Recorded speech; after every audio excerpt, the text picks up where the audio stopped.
मन को पढ़ने का रहस्य। बहुत समय पहले गौतम बुद्ध अपने शिष्यों के साथ एक गांव में रुके हुए थे।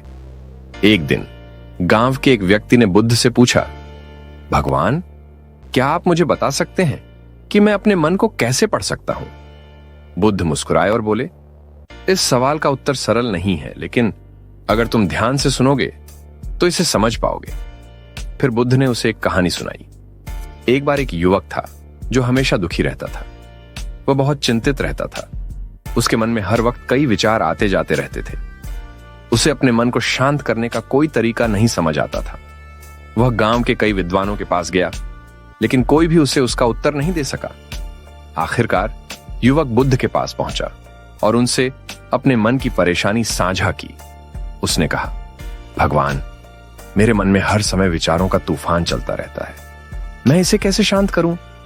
बुद्ध ने मुस्कुराते हुए युवक से कहा, यह जानने के लिए कि तुम्हारा मन कैसा काम करता है, पहले तुम्हें यह समझना होगा कि तुम्हारे विचार कहां से आते हैं। फिर बुद्ध ने युवक से एक कटोरा मांगा और उसमें पानी भरने को कहा। युवक ने बुद्ध की आज्ञा का पालन किया। बुद्ध ने उस कटोरे में एक पत्थर फेंका और कहा, देखो पानी में क्या हो रहा है।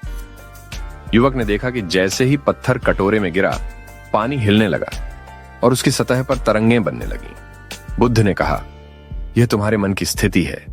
जब बाहरी दुनिया के विचार और इच्छाएं तुम्हारे मन में प्रवेश करती हैं, तो यह हिलने लगता है, तरंगें उत्पन्न होती हैं और तुम शांति खो देते हो। युवक ने पूछा, तो इसका समाधान क्या है? बुद्ध ने जवाब दिया, तुम्हें पानी को स्थिर करने के लिए पत्थर को निकालने की आवश्यकता नहीं है। तुम केवल कटोरे को एक जगह स्थिर रखो और समय के साथ पानी अपने आप शांत हो जाएगा। ठीक वैसे ही जब तुम अपने मन को स्थिर रखते हो, बिना विचारों पर ध्यान दिए, तब धीरे धीरे तुम्हारा मन शांत हो जाता है।